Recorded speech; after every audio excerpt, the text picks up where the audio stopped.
Welcome to 365 Christian Men, where every day we aim to inspire and encourage with real-life stories about men. February 23rd, Justin, Martyr. About 100 AD, Martyr was born in Samaria, the capital of the northern kingdom of ancient Israel, a city of Gentiles and mixed marriages. Even as a boy, he wanted answers for life's big questions, and he wasn't finding them among the Stoics and other philosophers.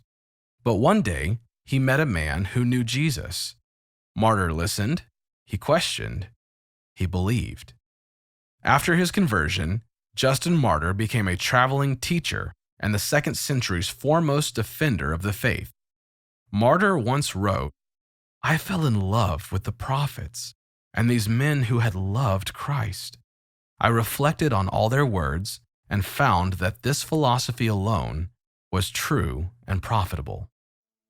Here's his story. When the unrighteous rule, a righteous man acts. In the late 2nd century, Justin Martyr stood in the middle of a firestorm. Christians all around him were being imprisoned and executed simply for naming themselves Christian. Martyr had a chance to escape from Rome and save himself, but he decided to stay and take a stand with the other Christians. The leaders of the Roman Empire considered Christianity to be a dangerous, rapidly spreading political cult, and they launched bitter attacks against the Christians. Roman Christians were beheaded, crucified, or torn apart by lions in the Colosseums, packed with bloodthirsty spectators. Martyr and the surviving members of the early church grieved bitterly for spouses, friends, and relatives who were stolen from them during this time. Everybody lost someone.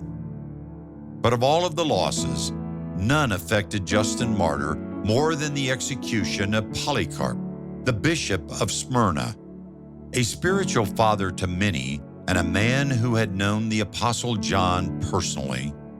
At the age of 86, Polycarp had been burned at the stake. He had refused to recant his faith in Jesus. Polycarp's death ignited a holy fire within Martyr. Counting himself among the believers was no longer enough. He had to do something. So Martyr wrote a powerful and explosive letter to the Roman emperor himself, Antoninus Pius, a risky thing to do. Offending the emperor would certainly result in Martyr's execution. But in his letter to Antoninus, Martyr did not hold back. The Roman state had accused Christians of atheism and punished Christians for rejecting the Roman gods. In response, Martyr denounced all of the Roman gods and called them demons that men call gods.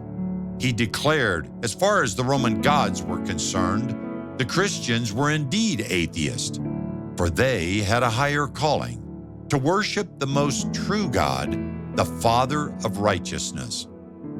The second serious charge against the Christians was that their cult inspired rebellion against the emperor and, if left unchecked, would soon throw the empire itself into chaos.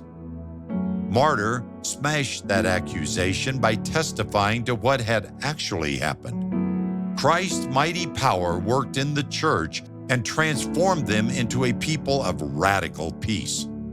We who hated and destroyed one another, who would not live with men of a different tribe, now, since the coming of Christ, live familiarly with them and pray for our enemies and endeavor to persuade those who hate us to become partakers of the same joyful hope.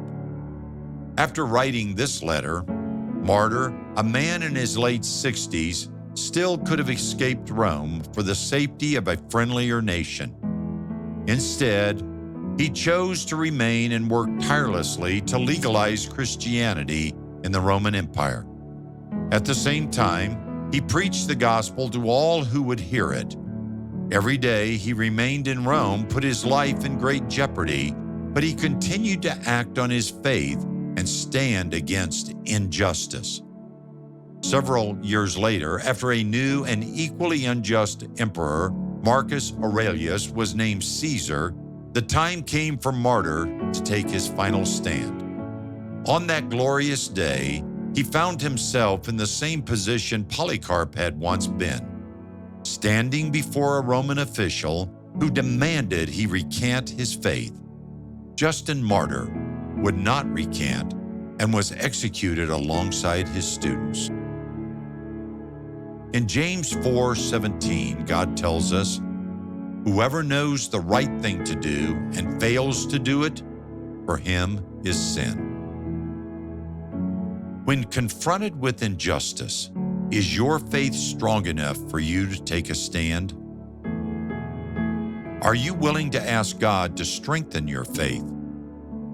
Now, what injustice is God calling you to take a stand against? When the unrighteous rule, a righteous man acts.